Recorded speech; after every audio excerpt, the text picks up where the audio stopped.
toleransinya dengan kebijakan yang 11 pemain asing itu kan juga akhirnya membuat beberapa pelatih termasuk juga Bernardo Tavares ya dari PSM juga bilang kan harus ada turnamen lain yang untuk bisa mengakomodasi pemain-pemain lokal. Gitu. Itu Piala Indonesia salah satunya.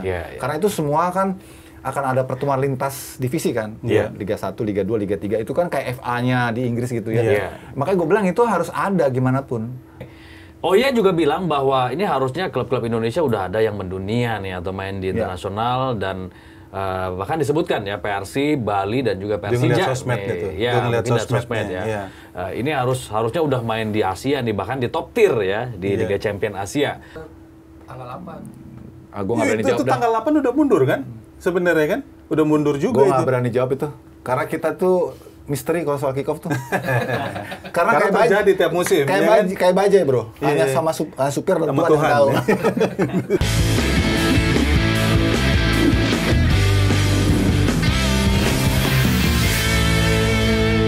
Apakah dengan adanya semua perubahan ini juga akan berdampak pada penyelenggaraannya menjadi lebih baik, industrialisasi sepak bola juga berjalan lebih baik gitu, lebih maju.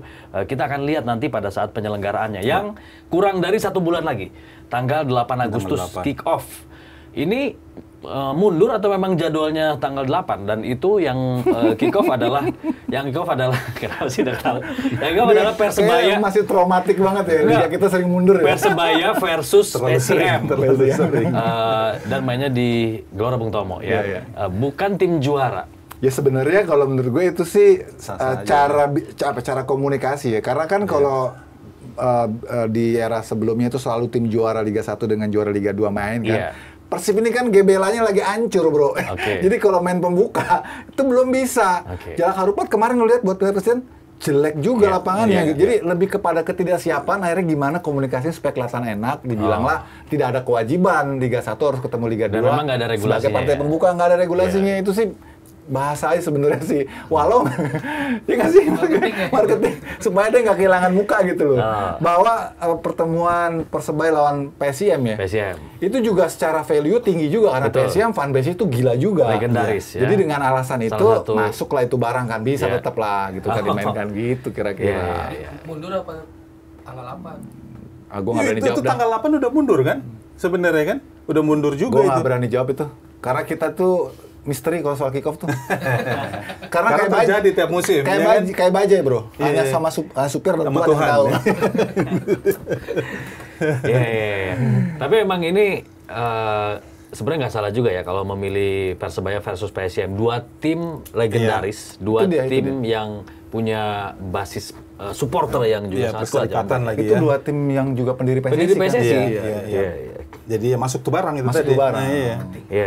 Kalau soal idealnya kan memang juara dan karena itu tradisi kan. Logikanya kan tradisi harus dijaga dong bro. Harusnya dari dulu kan begitu kan Liga 1, Liga 2. Jadi orang nggak tahu setiap kick off pasti nih juara Liga 2 ketemu juara Liga 1 gitu kan. Nah sekarang berubah ya, gimana caranya dengan kondisi yang kayak kemarin gitu? Ya udah kita cari bahasa yang enak lah. Itu menurut gua. Oke, ini juga sebenarnya salah satu permintaan dari fans sepak bola Indonesia supaya digulirkannya lagi Piala Indonesia. Tapi Pak Ketum kan kemarin udah bilang kita berbagai kondisi sehingga tidak memungkinkan untuk digelarnya lagi Piala Indonesia. Iya, belum memungkinkan ya, tapi jangan ditutup kemungkinan itu. Karena kalau kita lihat tadi dari grafis data yang udah dulu sajikan itu kan semua negara lain ada gitu ya. Kita harus tetap membuka wacana itu dan harus mungkin kedepannya harus ada. Kenapa sekarang jadi susah gitu dapetin slotnya? Karena timnas kita maju terus. Itu yang akhirnya berimplikasi pada jadwal yang banyak liburnya. Gue kemarin hitung ya, ketika timnas kita terus maju terus, itu kita di Liga 1 itu sampai 90 hari loh, liburnya. Lu bayangin 90 hari kan 3 bulan bro. Makanya sekarang baru selesai, udah mulai lagi nanti Agustus. Kapan istirahatnya? Belum istirahat, ada lagi Piala Presiden. Kapan mau dimulai itu? Piala Indonesia misalnya kira-kira gitu kan. PSG kapan liburnya? Ini maju terus nih Piala Dunia antar klub nih. Main final lagi. Nah itu juga kan sempat banyak protes juga kan. Adanya antara klub dunia kemarin kan banyak protes sama pemain kan. Pelatih juga sama kan, ini nggak ideal banget. Kita kayak robot ya memang. Itulah memang istilahnya industrialisasi yang kan kita menuju industrialisasi dan komersialisasi. Yang kadang menafikan persoalan kemanusiaan ya. Iya. Ini manusia apa enggak gitu. Karena keluar dari zona nyaman emang nggak enak. Kan kuncinya itu, karena kebiasaan orang ya libur gitu. Tapi kan sebenarnya itu tadi, kalau dari sisi komersial, ya mereka itu sebenarnya digaji, jadi punya hak klub untuk memainkan itu. Toh juga kalau lihat di Piala Dunia Antar Klub, gaji di luar bonus itu juga diberikan kepada pemain. Per tampil itu pemain dapat bonus. 5.000 sampai 10.000 US dollar per pertandingan untuk satu kali pertandingan, bayangkan. Itu kan sama juga dengan gaji 2 tahun ketika bermain di Super League di Indonesia. Istilahnya bayar uang cuti dia lah. Sebenarnya terkompensasi ya. Cuma memang jadi viral karena jadwal itu kan tetap dikomplain walaupun duitnya diterima sama pemain. Nah, itu masalahnya kan. Nah, makanya ngomong ini ngambil gitu.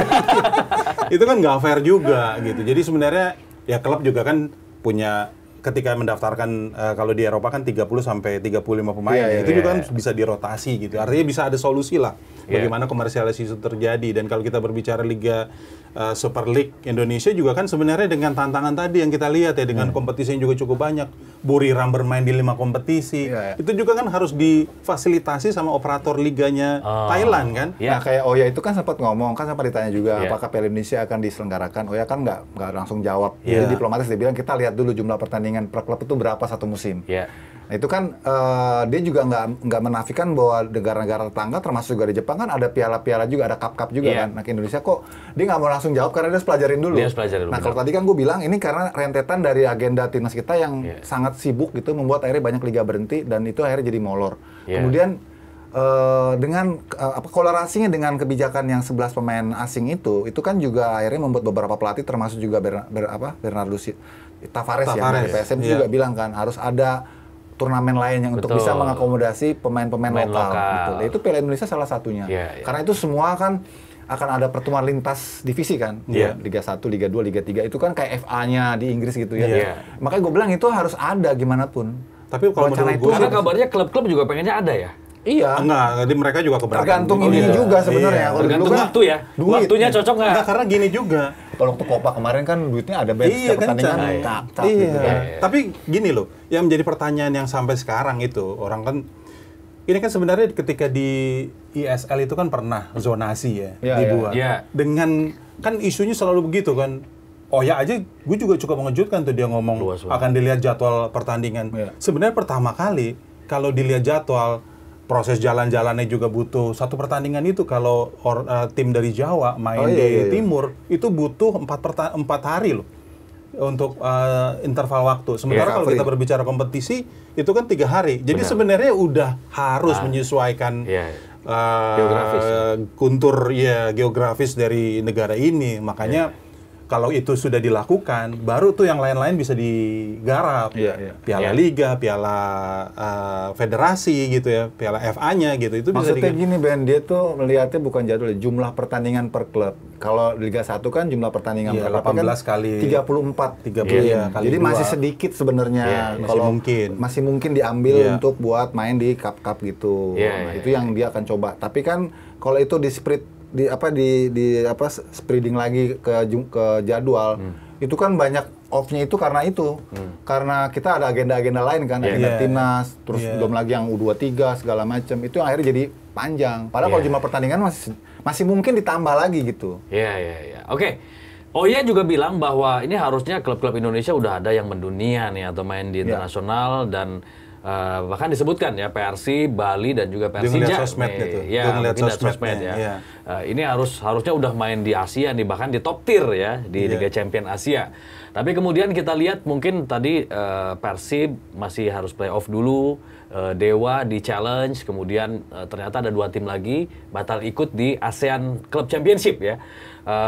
Itu kalau PSSI kan bilang bahwa kita udah daftarin, LIB bilang udah daftarin. Cuman memang regulasi dari AFF adalah harusnya tim juara dan juga runner up gitu ya. Tapi kemudian menarik nih ketika sekjen pihak AFF-nya bilang kita nggak terima formnya loh, kita nggak terima form pendaftarannya loh. Tapi udah ada jawabannya juga itu. Jadi memang nggak masuk itu karena bukan 1-2. Karena ada deal operator itu kan memang wajib menyetorkan nama-nama klub ke Federasi Asia Tenggara, AFF, untuk bermain di Shopee Cup. Nah, ini juga berhubungan dengan komitmen secara komersial operator liga dan juga AFF dengan sponsor, yaitu brandingnya, dan juga ada Sport5 sebagai pengelola komersialnya. Jadi ini memang dari awal ada miskomunikasi. Itu sudah dijawab dan sudah dimuat juga di websitenya LIB. Jadi yang benar apa tuh? Jadi yang benar memang penyetoran namanya itu tidak sesuai. Karena 34 bukan 12. Oh sih. Berarti apa yang diklaim sama LIB benar dong bahwa kan? Benar. Jadi ada kesalahan yang memang ternyata tidak sesuai. Nah, ini yang sangat disayangkan kan. Tapi walaupun komitmennya udah jelas harus 1-2 karena Malaysia 1-2, Vietnam 1-2. Semua 1-2 ya. Semua 1-2 lah, Singapura 1-2. Semua mengirimkan 1-2. Hanya yang nomor terbaik yang nggak ngasih. Ya karena dia main playoff satunya kan. Iya. Tapi ini masih reasonable nggak buat klub kalau misalnya 1-2-nya udah main di kompetisi domestik, di ACL, tapi main di ASEAN juga. Buriram, Sen Patinama tuh main 5. Artinya secara jadwal nggak ada yang bentrok tuh ya? Harusnya diatur. Iya, harusnya diatur. Gue lihat itu jadwalnya memang nggak ada yang bentrok. Cuman kan kita butuh perjalanan. Wah, itu sudah lama recovery. Makanya pertama itu yang harus diperbaiki itu karena memang geografisnya tidak memungkinkan dibagi per zonasi. Karena itu tadi karena ada jadwal-jadwal yang lain. Kalau tidak butuh minimal 4 hari. Dan banyak pelatih-pelatih luar pun itu protes 4 hari itu juga nggak cukup. Karena misalnya contohnya kalau PSM mainnya tadinya kan di Matoanging, tapi ketika pindah ke Parepare, udah sampai Makassar, harus jalan lagi lewat darat 3-4 jam. Nah, pelatih itu biasanya butuh 1 hari lagi untuk istirahat setelah landing. Memang harus ada kompromi sih ya, karena Indonesia itu berbeda. Kita kan kompetisi yang berdasarkan geografis begitu luas. Kita tahu bahwa peringkat 1, peringkat 2 kita juga kan sudah main di kompetisi ACL 2 ya. 2 dan sama challenge kan ya. Nggak mungkin mereka main lagi dengan tadi dikatakan oleh Bernard, pertimbangan karena jarak dan segala macem. Nggak mungkin mereka main lagi harus lintas overseas lagi gitu kan. Jadi harus ada kompromi karena kualitas dari tim yang nanti tampil pun juga menurut gue kalau seyogianya kemarin jadi ya Malut sama Persebaya nggak jelek juga kok, bagus juga. Tapi tadi kata Bernard karena dari awal sudah ada deal-dealan itu, dia nggak terima bandnya begitu pas hari-hanya. Kalau yang dikirim ini, mungkin kalau dealnya sebelumnya udah diomongin duluan, mungkin Shopee-nya ataupun operatornya bisa terima gitu. Ini kan udah hari ya udah nggak jadi. Oke. Lebih ke situ sebenarnya. Dan itu harusnya operator punya kompensasi untuk tim-tim yang sudah dijanjikan. Jadi profesionalitasnya itu terjamin lah. Jadi untuk Malut dan Persebaya ada kompensasinya yang diberikan. Dan itu kan ada one prestasi kan ketika dia tidak jadi diberikan. Dan memang ini juga cukup unik. Banyak klub di Indonesia juga quote and quote sedikit bersyukur ya kalau nggak main di luar. Iya, itu juga yang jadi PR gitu karena kan biaya itu dan itu ditanggung oleh klubnya masing-masing. Bukan ditanggung pemenang ya. Kalau menang baru tapi bagi-bagi. Mudah-mudahan dengan masuknya Mr. Oya yang memang concern dengan supaya klub kita berprestasi di level Asia, mudah-mudahan ke depan akan lebih bagus nih ya. Manajemen dan lain sebagainya. Oke, wih ada telepon. Halo, Pauline ya? Naturalisasi timnas putri belum? Iya Pauline, kita OTW. Iya siap.